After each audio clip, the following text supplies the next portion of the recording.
অঞ্চলৰ যিখিনি মানুহ ক্ষতিগ্ৰস্ত হৈছে সকলোকে এওঁলোকে পইচা দিব লাগিব মিনিমাম 1 লাখ টকাকে প্ৰতি ঘৰত দিব লাগিব কাৰণ ইয়াৰ গুণনামি বহুত হৈ গ'ল শিৱসাগৰত ই তেল চুৰহে আছিলে আজি 10 বছৰ নে 15 বছৰ আগত এইবোৰ পইচা সব তেল চুৰি পইচা এটা তেল চুৰৰ তলত শিৱসাগৰ নাথাকে ই এটা তেল চুৰটোৰ তলত শিৱসাগৰ নাথাকে শিৱসাগৰ খিলঞ্জীয়া জনগণ তেল চুৰৰ তলত নাথাকে তেল চুৰে ইয়াক গোটেই হিষ্ট্ৰী মুখুৰক না মই কৈ দিম হা আৰু সেইকাৰণে এই তেল চুৰটোৰ বিৰুদ্ধে আন্দোলনৰ যে নিয়মতে পুলিচ আহিব নালাগিছিলে পুলিচে তেল চুৰটোক ধৰি আনি আমাৰ আগত হাজিৰ কৰিব লাগিছিলে গতাই বাৰু দিব নোৱাৰে কিন্তু তেল চুৰটোক পুলিচে ধৰি আনিব লাগিছিলে হা চুৰৰ পইচা থাকিলেও আজিকালি ৰজা হৈছে আৰু সেইকাৰণে এইবিলাক নহ'ব এতিয়া ইহঁতৰ মানুহ ওলাই আহিব লাগিব ONGC কোনো একশ্যন লোৱা নাই তেওঁৰ বিৰুদ্ধে তই ল'ব লাগিব নহ'লে ONGC বন্ধ কৰি দিয়া হ'ব কালি মুখ্যমন্ত্ৰী আহি তাত উপস্থিত হ'ল তেওঁ কিন্তু 6টা দিন আজি উপস্থিত হোৱা নাই নাই মই কৈছোঁ নহয় এওঁ মুখ্যমন্ত্ৰীতকৈ ওপৰত এই পইচাৰ ইমানেই দাম্ভিকতা হৈছে তেল চুৰৰ ই মুখ্যমন্ত্ৰীতকৈ নিজকে ওপৰত ভাবিব লৈছে আৰু ইয়াৰ বিৰুদ্ধে প্ৰতিবাদ হৈছে আৰু হৈ থাকিব আৰু চাওঁ এতিয়া যদি ইহঁতৰ কোনো কৰ্তৃপক্ষ ওলাই নাহে তেতিয়াহ'লে এইখন গেট বগাই পাৰ হ'বলৈ আমাৰ ল'ৰাক 10 মিনিট সময়ো নালাগে দে গোটেই আৰক্ষী বিভাগৰ গোটেই মানুহখিনি খিলঞ্জীয়াৰ কাৰণে অসমীয়া মানুহ কাৰণে আমি সংঘাতত এতিয়ালৈকে লিপ্ত হ'ব বিচৰা নাই আৰু যদি এওঁলোকৰ মানুহ ওলাই নাহে তেতিয়াহ'লে এখন সংঘাত হ'ব আৰু আমাৰ ল'ৰা জেললৈ যাবলৈ সাজু আছে আমি সাজি আছোঁ এজন লোক মৃত্যু হৈছিলে সেইটোৱেতো কৈছোঁ ক্ষতিপূৰণটো দিয়াটো বাদ দিয়ক সি ঘৰত মাত এষাৰ দিবলৈও নকৰে যোৱা কোনো কৰ্মচাৰীজনৰ নিজেও নাই আৰু সেইকাৰণে এইবিলাক গুণ্ডাৰ বিৰুদ্ধে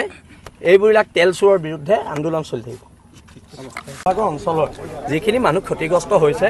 সকলোকে এওঁলোকে পইচা দিব লাগিব মিনিমাম 1 লাখ টকাকে প্ৰতি ঘৰত দিব লাগিব কাৰণ ইয়াৰ গুণনামি বহুত হৈ গ'ল শিৱসাগৰত ই তেল চুৰহে আছিলে আজি 10 বছৰ নে 15 বছৰ আগত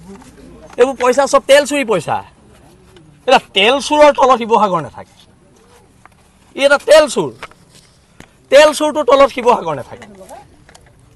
শিৱসাগৰ খিলঞ্জীয়া জনগণ তেল চুৰৰ তলত নাথাকে ই তেল চুৰে ইয়াক গোটেই হিষ্ট্ৰী মুখুৰক না মই কৈ দিম হা আৰু সেইকাৰণে এই তেল চুৰটোৰ বিৰুদ্ধে আন্দোলনৰ যে নিয়মতে পুলিচ আহিব নালাগিছিলে পুলিচে তেল চুৰটোক ধৰি আনি আমাৰ আগত হাজিৰ কৰিব লাগিছিলে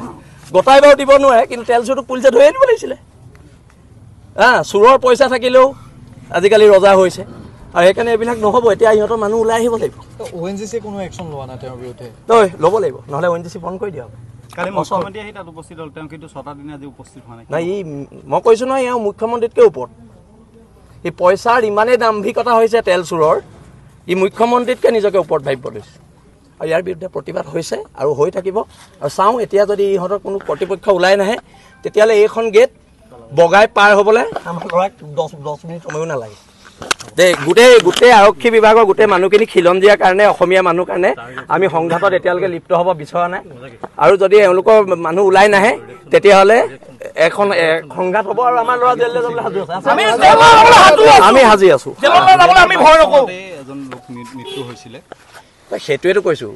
ক্ষতিপূৰণটো দিয়াটো বাদ দিয়ক সি ঘৰত মাত এষাৰ দিবলৈও নকৰে যোৱা কোনো কৰ্মচাৰীজনৰ নিজেও নাই আৰু সেইকাৰণে এইবিলাক গুণ্ডাৰ বিৰুদ্ধে এইবিলাক তেল চুৰৰ বিৰুদ্ধে আন্দোলন চলি থাকিব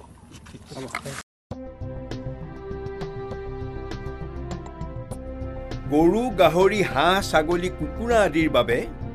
জনপ্ৰিয় দানাৰ নামটোৱেই হ'ল বিয়ম এই অসমৰ উদ্যোগ গতিকে বিতৰকসকলে অতি শীঘ্ৰেই বিয়ম উদ্যোগৰ লগত যোগাযোগ কৰক